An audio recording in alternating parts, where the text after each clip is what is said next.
Hello दोस्तों, मैं आप सभी के लिए लेकर आया हूँ 18 सितंबर 2021 का करंट अफेयर्स। तो चलिए हम लोग स्टार्ट करते हैं। मैं हूँ लव कुमार, आप सभी का स्वागत करता हूँ आपके अपने यूट्यूब चैनल ज्ञान मंजिल तक में। तो आज का पहला दोस्त क्वेश्चन है कि भवानी राय का हाल ही में निधन हो गया है, उनका संबंध किस क्षेत्र से है। तो भवानी राय का जो संबंध है दोस्तों, उनका संबंध जो हो जाएगा फुटबॉल से हो जाएगा। क्या से दोस्तों? तो उनका संबंध हो जाएगा फुटबॉल, याद रखिएगा दोस्तों। तो हाल ही में इनका निधन हो गया है। यदि बात करें फुटबॉल से तो रोबर्ट्स कप जो है फुटबॉल से संबंधित है, संतोष ट्रॉफी, मर्डेका कप इत्यादि जो है फुटबॉल से संबंधित है दोस्तों। यदि 2018 ईस्वी की बात करें football world cup, FIFA world cup कहाँ हुआ था दोस्तों? तो हुआ था रूस में। कहाँ में दोस्तों? तो रूस में, याद रखिएगा। विजेता था फ्रांस, जो कि क्रोएशिया का हरा कर जीता था।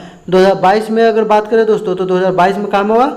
तो कतर में होगा। कहाँ होगा दोस्तों? तो कतर, दोहा कतर की राजधानी कहाँ है? तो दोहा, वहाँ पर होगा दोस्तों। अगर बात करें CR7 किसका उपनाम है? तो सी से होता है क्रिस्टियानो, आर से रोनाल्डो और 7 याद रखिएगा। CR7 क्रिस्टियानो रोनाल्डो, जो कि हाल ही में KBC में क्वेश्चन पूछा गया है।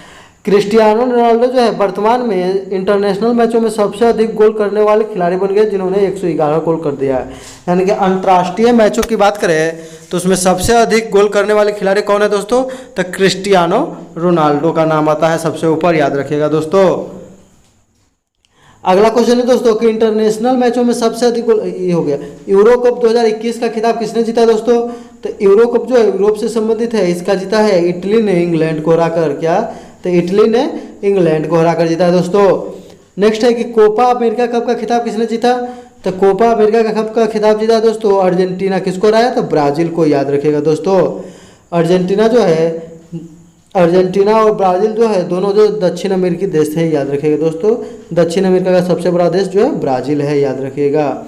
अमेजन नदी यहाँ पर बहती है, याद रखिएगा। अमेजन के वन जो है विश्व में सबसे अधिक ऑक्सीजन का उत्पादन करते हैं, इसलिए इसका पृथ्वी का फेफड़ा भी कहते हैं दोस्तों।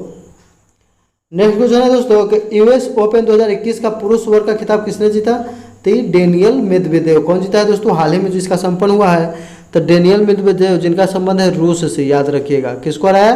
तो नोवाक जोकोविच अगर जीत जाते तो इस साल वो 4 ग्रैंड स्लैम जीतने वाले व्यक्ति बन जाते दोस्तों। यानी कि उससे पहले वो 2021 ईस्वी का Australian open, French open, Wimbledon open तीनों का खिताब नोवाक जोकोविच ने जीता है। US ओपन 2021 का महिला वर्ग का सिंगल्स का खिताब किसने जीता दोस्तों? तो एमा रादुकानो, याद रखिएगा। इनका संबंध जो है इंग्लैंड से है, ये मात्र 18 साल की हैं, याद रखिएगा दोस्तों। बहुत ही VVI क्वेश्चन है दोस्तों, एमा रादुकानो, याद रखिएगा। दिल्ली और जिला क्रिकेट संघ यानी DDCA के नए लोकपाल नैतिक अधिकारी किन्हें नियुक्त किया गया? नए लोकपाल और नैतिक अधिकारी किन्हें नियुक्त किया गया दोस्तों? तो इसका सही जवाब हो जाएगा दोस्तों इंदु मल्होत्रा। क्या हो जाएगा दोस्तों? इंदु मल्होत्रा के बारे में बात करें दोस्तों तो ये जो है वकील से डायरेक्ट न्यायाधीश बनने वाले सुप्रीम कोर्ट में प्रथम व्यक्ति थे। यानी कि जो सुप्रीम कोर्ट में व्यक्ति न्यायाधीश बनता है वो पहले कहीं ना कहीं हाई कोर्ट का न्यायाधीश रहता है, लेकिन ये जो थे लगभग बहुत दिनों से सुप्रीम कोर्ट में वकील थे और वकील से ही डायरेक्ट न्यायाधीश बने सुप्रीम कोर्ट में ही।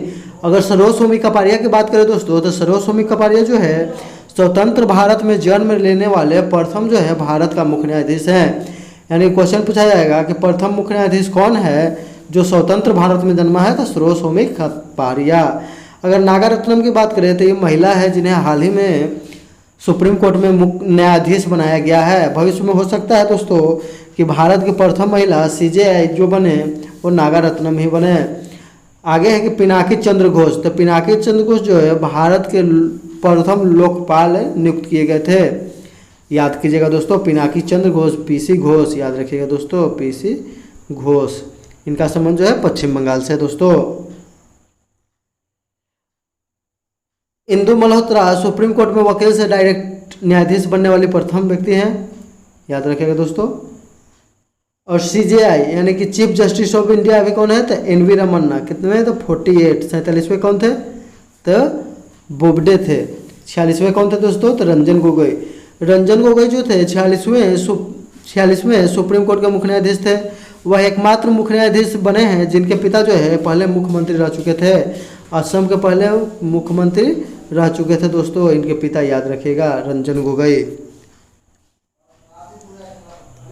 हाल ही में किसे 2021 इंटरनेशनल यंग इको हीरो के रूप में नामित किया गया है, यानी कि इंटरनेशनल यंग इको हीरो, यानी इको सिस्टम यानी पर्यावरण से संबंधित कार्य को करने के लिए हाल ही में किसे नामित किया गया दोस्तों, तो अयान संकटा, क्या नाम है इनका, तो अयान संकटा। अगर ग्रेटा थनबर्ग की बात करें तो ये भी दोस्तों जो है यंग इको सिस्टम से लड़ने वाली व्यक्ति है। मलाला यूसुफजई जो है सबसे यंग जो है नोबेल पुरस्कार मिला है 17 साल में, याद रखिएगा शांति का। किनके साथ मिला था दोस्तों, तो भारत के व्यक्ति थे कैलाश सत्यार्थी, याद रखिएगा, जो बचपन बचाओ आंदोलन से संबंधित थे। डेविड आयोग को 2021 ईस्वी का इंटरनेशनल बुकर प्राइज मिला है दोस्तों, याद रखिएगा। At night is all blood is black, at night all blood is black पुस्तक के लिए। मुंबई महाराष्ट्र में 12 वर्षीय पर्यावरण कार्यकर्ता अयान संकटा को 2021 इंटरनेशनल यंग इको हीरो के रूप में नामित किया गया। उन्हें अपने परियोजना परवई झील के संरक्षण, परवई क्या, तो परवई झील और अनुदान के लिए आयु समूह 8 से 14 तक के तीसरा पुरस्कार जीता और यंग इको हीरो अवार्ड 2021 के भी जीता रहे, याद रखिएगा दोस्तों। हाल ही में सुपर 30 के संस्थापक आनंद कुमार को स्वामी ब्रह्मानंद पुरस्कार 2021 प्रदान किया गया, याद रखिएगा दोस्तों, बहुत वीवीआई क्वेश्चन है। हाल ही में इंटरनेशनल ओलंपिक काउंसिल ने उत्तर कोरिया को जो है बीजिंग शीतकालीन ओलंपिक से निलंबित कर दिया है और बीजिंग जो है प्रथम ऐसा शहर बनने जा रहा है जहां पर ग्रीष्मकालीन ओलंपिक और शीतकालीन ओलंपिक दोनों का आयोजन करने वाला शहर बन जाएगा। फिक्शन 2021 का महिला पुरस्कार किसे मिला है, तो सुजैना क्लार्क। फिक्शन स से सन स से सुजैना, अब फिक क से क्लार्क याद भी रख सकते हैं, फिक्शन तो क से क्लार्क, सुजैना क्लार्क। आगे देखेंगे दोस्तों कि भारत का पहला यूरो ग्रीन बॉन्ड किसने जारी किया। भारत का पहला यूरो ग्रीन बॉन्ड किसने जारी किया दोस्तों, तो यूरो माने जो है यूरोपीय समुदाय का जो है, यूरोपीय समुदाय का जो दोस्तों मुद्रा है उसको यूरो बोलते हैं। तो जारी किया गया है पावर फाइनेंस कॉरपोरेशन, PFC, याद रखिएगा दोस्तों, किसके द्वारा, तो पावर फाइनेंस कॉरपोरेशन। यह यूरो ग्रीन बॉन्ड भारत की ओर से जारी किया जाने वाला पहला यूरो मूल्य वर्ग का ग्रीन बॉन्ड है। यह किसी भारतीय NBS द्वारा पहली बार यूरो जारी करने वाला भी है। जारी करने के साथ PFC ने अपने अंतर्राष्ट्रीय धन उगाहने के लिए यूरोपीय बाजार में भी प्रवेश कर लिया है, याद रखिएगा दोस्तों। पावर फाइनेंस कॉरपोरेशन लिमिटेड का मुख्यालय नई दिल्ली, स्थापना 1986 ईस्वी, वर्तमान में इसके अध्यक्ष और प्रबंध निदेशक RS ढिल्लन है, याद रखिएगा दोस्तों, RS ढिल्लन। हाल ही में किस केंद्र शासित प्रदेश में एक ग्राम पंचायत 1 DG पे सखे, एक ग्राम पंचायत 1 DG पे सखे नामक एक नया मिशन शुरू किया है। तो इसका सही जवाब हो जाएगा दोस्तों जम्मू और कश्मीर। क्या हो जाएगा दोस्तों, जम्मू एंड कश्मीर। जम्मू एंड कश्मीर को जो है दोस्तों 2019 में जो है राज्य के दर्जा से हटाकर 2 जम्मू और कश्मीर और लद्दाख 2 केंद्र शासित प्रदेश बना दिए गए। यहाँ से धारा 370 को हटा दिया गया, 2 खंड, अभी 1 खंड लागू है और 35A भी हटा दिया गया दोस्तों, याद रखिएगा। तो 2019 की बात है। यहाँ के जो है अभी वर्तमान में उपराज्यपाल कौन है, लेफ्टिनेंट जनरल कौन है, उपराज्यपाल कौन है, तो मनोज सिन्हा। मिशन को जम्मू कश्मीर उद्यमिता विकास संस्थान पामपोर, काम है तो पामपोर में मनोज सिन्हा के द्वारा लॉन्च किया गया। मनोज सिन्हा कौन है दोस्तों, तो जम्मू कश्मीर का उपराज्यपाल है। उन्होंने रेखांकित किया कि DG पे सखी ने यूटी के स्वयं समूह सहायता समूह क्षेत्र के तंत्र के भीतर वित्तीय समावेश की शुरुआत की है, जिससे दूर दराज के क्षेत्र में भी अधिक जो है ऑनलाइन पे के साथ बहुत आवश्यक वित्तीय प्रवेश बिंदु बन गए हैं, याद रखिएगा। हाल ही में मेडिसिन फ्रॉम द स्काई किस राज्य ने शुरू किया है, तो किया है तेलंगाना। इसमें जो है ड्रोन से मेडिसिन उपलब्ध करवाया जाएगा दूर दराज के इलाकों में, ऊंचे इलाकों में, याद रखिएगा। T20 वर्ल्ड कप के लिए भारतीय टीम के मेंटर किसे घोषित किया गया, MS धोनी। PM कुसुम योजना का संबंध किससे, तो सोलर पंप लगाने से, याद रखिएगा दोस्तों, सोलर पंप लगाने से। INS ध्रुव जो है भारत का पहला परमाणु मिसाइल ट्रैकिंग जहाज है। बहुत VVI क्वेश्चन है दोस्तों, याद रखिएगा कि भारत का पहला परमाणु मिसाइल ट्रैकिंग जहाज कौन है, तो INS ध्रुव। कौन है, तो INS ध्रुव, यानी कि इंडियन नेवल शिप ध्रुव, याद रखिएगा दोस्तों। भारत में शहरी नियोजन क्षमता में सुधार पर किसने रिपोर्ट पेश किया? तो किया है नीति आयोग। नीति आयोग की स्थापना कब हुआ था दोस्तों? तो 1 जनवरी 2015 ईस्वी को। किसके बदल किया गया? तो योजना आयोग। नीति आयोग के अगर बारे में पूछेगा तो यह एक प्रकार का संवैधानिक आयोग नहीं है, कानूनी आयोग है लेकिन संवैधानिक आयोग नहीं है, लीगल आयोग है, संविधान में इसका चर्चा नहीं है। जो भारत में शहरी नियोजन क्षमता को बढ़ाने के उपाय प्रस्तुत करती है। रिपोर्ट 16 सितंबर 2021 को नीति आयोग के उपाध्यक्ष राजीव कुमार। नीति आयोग के उपाध्यक्ष कौन है दोस्तों? बहुत भी क्वेश्चन है, राजीव कुमार। सीईओ कौन है? तो अमिताभ कांत। अब विशेष सचिव डॉक्टर राजेश्वर राव के द्वारा संयुक्त रूप से जारी किया गया। रिपोर्ट बताती है कि हर शहर को 2030 तक सभी के लिए स्वास्थ्य शहर बनाने की आकांक्षा रखनी है, यानी कि सभी को स्वास्थ्य मिलना चाहिए। रिपोर्ट में 5 साल की अवधि के लिए 500 स्वस्थ शहर कार्यक्रम नामक केंद्रीय योजना की भी शुरुआत की गई, सिफारिश की गई। इस प्राथमिकता के तहत राज्य और स्थानीय निकाय द्वारा संयुक्त रूप से शहरों और कस्बों का चयन किया गया है दोस्तों। आगे देखेंगे दोस्तों कि रक्षा मंत्रालय ने एनसीसी की समीक्षा हेतु उच्च स्तरीय विशेषज्ञ समिति का गठन किया, जिसके अध्यक्ष कौन है? तो एनसीसी, अगर एनसीसी की बात करें दोस्तों, एनसीसी यानी कि नेशनल कैडेट कोर, याद रखिएगा दोस्तों। इसकी स्थापना जो है 1948 में किया गया था दोस्तों। एनसीसी का स्थापना 1948 में। इसके जो है उच्च स्तरीय विशेष समिति की अध्यक्षता कौन करेंगे? तो ये बैजयंत पांडा। कौन करेंगे दोस्तों? बैजयंत पांडा। जबकि इसके जो है सदस्य 15 सदस्य होंगे इसमें, जिसमें महेंद्र सिंह धोनी और आनंद महिंद्रा भी सदस्य रहेंगे दोस्तों। पूर्व सांसद बैजयंत पांडा समिति के अध्यक्ष होंगे। 15 सदस्य समिति में क्रिकेटर MS धोनी और महिंद्रा ग्रुप के चेयरमैन आनंद महिंद्रा भी शामिल होंगे, यानी कि महेंद्र नाम के 2 व्यक्ति। एनसीसी सबसे बड़ा वर्दीधारी संगठन है जिसका उद्देश्य युवा नागरिकों के बीच चरित्र, अनुशासन एवं धर्मनिरपेक्ष दृष्टिकोण, निस्वार्थ सेवा आदर्श का विकास करना। इसका उद्देश्य जीवन के सभी क्षेत्रों में नेतृत्व गुणों के साथ संगठित, प्रशिक्षित और प्रेरित युवाओं को एक पुल बनाना है। फूल नहीं दोस्तों, पुल हो जाएगा, माने जोड़ना है। एनसीसी का स्थापना 1948 में किया गया और इसका मुख्यालय जो है नई दिल्ली में। कहाँ में दोस्तों? तो नई दिल्ली, याद रखिएगा। विश्व रोगी सुरक्षा दिवस कब मनाया जाता है? तो विश्व रोगी सुरक्षा की बात करें दोस्तों तो इसको मनाया जाता है 17 सितंबर को। विश्व रोगी सुरक्षा दिवस 17 सितंबर को ही हम लोग विश्वकर्मा पूजा भी मनाते हैं दोस्तों, याद रखिएगा। जबकि 16 सितंबर को यौन संरक्षण दिवस मनाया जाता है। 2021 का थीम है जो दोस्तों सुरक्षित मातृ एवं नवजात देखभाल।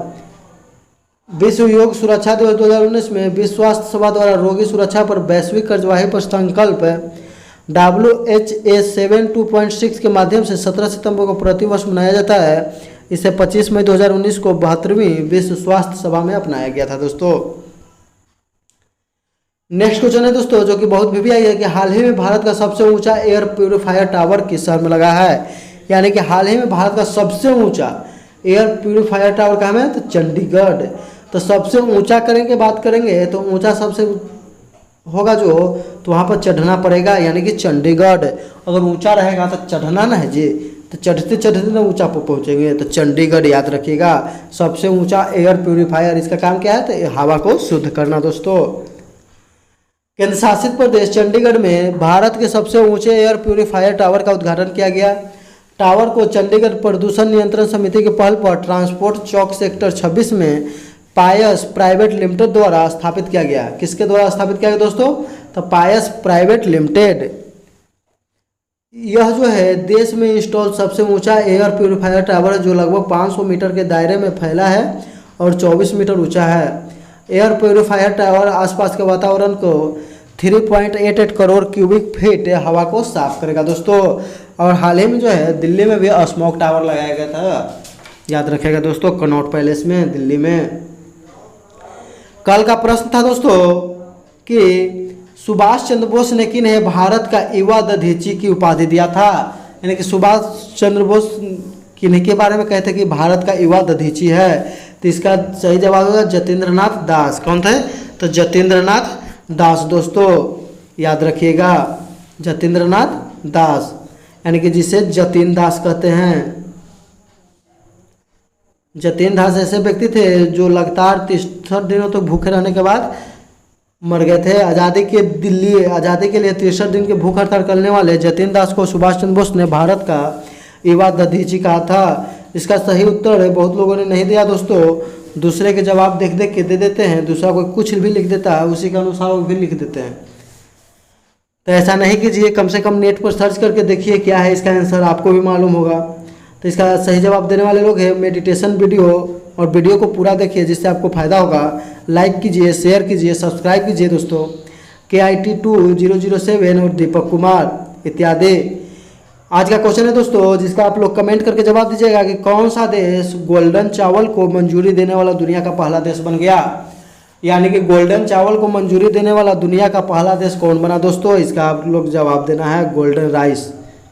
अगर पूछा जाएगा गोल्डन राइस में कौन विटामिन पाया जाता है तो ए विटामिन पाया जाता है दोस्तों। वीडियो देखने के लिए धन्यवाद। इसी के साथ हम अपना वीडियो समाप्त करते हैं दोस्तों। जय हिंद, जय भारत, वंदे मातरम।